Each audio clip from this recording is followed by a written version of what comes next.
നേരം വെളുത്ത് വന്നപ്പോഴുള്ള അനീഷിൻ്റെ ചൊറയും ഒന്നിച്ചിരുന്നുള്ള ബിഗ് ബോസിൻ്റെ റൂൾ ബുക്ക് വായനയും ഒക്കെ കഴിഞ്ഞപ്പോഴത്തേക്കും ബിഗ് ബോസിൻ്റെ വേക്കപ്പ് സോങ് വന്നു.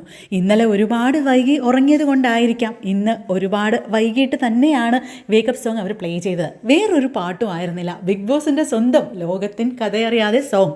അതനുസരിച്ച് എല്ലാ മത്സരാർത്ഥികളും മുറ്റത്ത് നിന്ന് ഒന്നിച്ച് നിന്ന് ഡാൻസ് ചെയ്യുന്നത് കാണാൻ ഒരു പ്രത്യേക ഭംഗിയായിരുന്നു.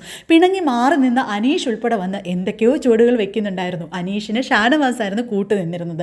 എല്ലാവരുടെയും ഡാൻസ് ഒന്നിനൊന്ന് രസമായിട്ട് തോന്നി. ഏതായാലും ആദ്യത്തെ ദിവസം ആദ്യത്തെ സോങ് അങ്ങനെ കഴിഞ്ഞു. തിരിച്ച് വീട്ടിലെത്തിയപ്പോൾ എല്ലാവർക്കും വിശന്ന് തുടങ്ങി. തലേ ദിവസത്തെ ഫുഡ് മാത്രമേ ഉണ്ടായിരുന്നുള്ളെങ്കിലും അടുക്കളയൊക്കെ ഒന്ന് പരതിയപ്പോൾ പഴം കിട്ടി. എല്ലാവരും പഴമൊക്കെ എടുത്ത് കഴിച്ചുകൊണ്ടിരുന്നപ്പോഴത്തേക്കും ബിഗ് ബോസ് സ്റ്റോർ റൂമിൽ ഫുഡ് കൊണ്ടുവന്ന് വെച്ചു. ഫുഡ് എടുത്ത് എല്ലാവരും ഡൈനിങ് ടേബിളിലിരുന്ന് സന്തോഷമായിട്ട് കഴിക്കുകയാണ്. ഇന്നത്തെ ദിവസം അവർക്ക് ഒരുപാട് കാര്യങ്ങൾ ചെയ്യാനുണ്ട്. ഇന്ന് ടാസ്കുകളുടെ ദിവസമാണ്. ഇനി ബഡ്ജറ്റിൻ്റെ കാര്യങ്ങളൊക്കെ തീരുമാനിക്കണമെങ്കിൽ ഒരു ടാസ്ക് ഒക്കെ വേണമല്ലോ. പിന്നെ ക്യാപ്റ്റൻസി ടാസ്ക്, എന്തൊക്കെ ടാസ്ക്കാണ് അവിടെ കിടക്കുന്നത്. എന്തായാലും രാവിലത്തെ ചെറിയ കശപിശയൊക്കെ ഒഴിവാക്കി നിർത്തിയാൽ പൊതുവെ എല്ലാ കണ്ടസ്റ്റൻസും വളരെ കൂളായിട്ടാണ് സന്തോഷമായിട്ടാണ് ഇടപഴകുന്നതും അവർ ഭക്ഷണം കഴിച്ചുകൊണ്ടിരിക്കുന്നതും. ഇവർക്ക് പൊതുവെ സമാധാനപരമായിട്ടുള്ള ഒരു കിക്ക് സ്റ്റാർട്ട് എന്ന് വേണമെങ്കിൽ പറയാം.